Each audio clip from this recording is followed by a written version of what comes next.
Herkese merhaba, ben Zeynep Tuğçe Bayat. Kuruluş Osman dizisinde Targun Hatun karakterini canlandırıyorum. Merak ettiğiniz soruları yanıtlamaya çalışacağım. Projeye çok hızlı dahil oldum. Önce bir senaryo okudum. Karaktere çarpıldım açıkçası. Ve hemen ertesi gün açıkçası kendimi sette buldum. Ve çok şaşırdım çünkü bir pilot olduğunu duymuştum. Çok oturmuş bir set olduğunu duymuştum ama bu kadarını beklemiyordum açıkçası. Öncelikle bana platoyu gezdirdiler ve gerçekten çok uzun sürdü. Burada tamamen bu dünya yaratılmış. Daha önce hiç oynamadığım türde bir karakter. O yüzden beni en çok heyecanlandıran yönü bu oldu. Bir kere bir kadın oyuncu olarak çok sık rast gelemeyeceğimiz tarzda bir karakter diyebilirim. Bir kere her şeyden önce çok güçlü, savaşçı, ne istediğini biliyor.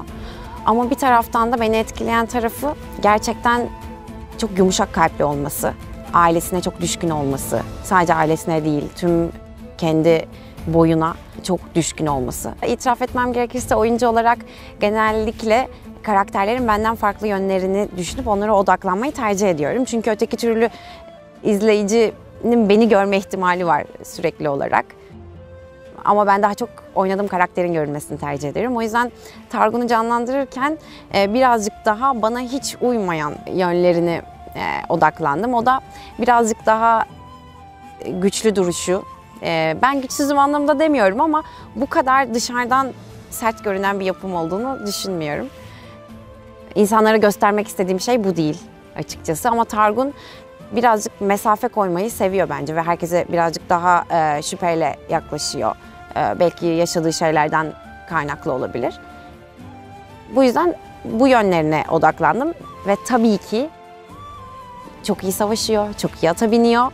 Bunlar beni heyecanlandırdı. Sette gerçekten ortaklaşa böyle gönül koyarak yürütülen bir şey var. Bu tabii ki tüm işlerde, tüm setlerde böyle. Ama burada şey gibi sanki biri böyle uykusunda, bir bebek uykusunda uyuyor da çıt çıkmasın da o bozulmasın gibi bir hissiyata ihtiyacımız oluyor açıkçası. Kimi zaman çok zor sahneler çekiyoruz. Hem duygusal olarak hem fiziksel olarak. Orada gerçekten ekip de elinden geldiğince bize yardımcı oluyor. Bu çok önemli. Hani role girmek, çıkmak bir tarafa gerçekten burada kendini güvende hissetmek benim için en önemli olan şeydi. Bunu da buldum. Gerçekten senaryoda her hafta geldiğinde ben çok şaşırıyorum. Yeni bir şey öğreniyorum Targun'la ilgili olarak ve doğal olarak işler gittikçe karmaşıklaşıyor ve zorlaşıyor benim için. Ve bu duyguların altını keskin çizmektense gerçekten hani o an nasıl ki Osman'a itiraf ettiğinde seyircide bilmiyorum kaldı mı? Ufacık da bir olsa gerçekleri söyleyecek mi? Şu an kalpten mi söyledi? Hangisi gerçek? Acaba Targun ne düşünüyor? Bu gizem. Bence bu karakteri ayakta tutan bir şey. Ama şeyi gördük. Özellikle yine Özge ile oynadığımız bir sahnede Bala'la Targun'un birbirleriyle ilk defa bu kadar etkileşim kurdukları, birbirlerini belki ilk defa anladıkları bir sahne var. O sahne gerçekten Özge ile birbirimizin gözlerinin içine bakıp ağladık. Hatta gerçekten dedim ki Targun bu kadar ağlamamalı mı? Hani ama o kadar gerçekten şeydi ki Özge ile olan alışverişimiz o kadar yüksekti ki o sahneyi mesela onun hissettirdiklerini unutamıyorum. Hatta biz kendi aramızda böyle bir prova yaptık.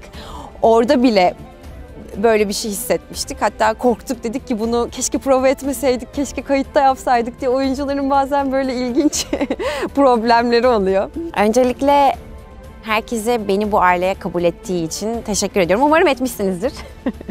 Böyle söyledim ama etmeyenleriniz de umarım yakında eder. Hepimiz hayatımızda zor zamanlardan geçebiliyoruz, bazı şeylerin arasında kalabiliyoruz. Targun da gerçekten en doğrusunu yapar.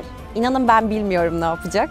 Hatta bilmek de istemiyorum. Böyle adım adım öğrenmek güzel oluyor sizinle birlikte. Bu gizemi umarım daha koruruz. Ama gizem çözüldüğünde de eminim bambaşka güzel yollara çıkacaktır. Tekrar izleyenlere çok teşekkür ederim.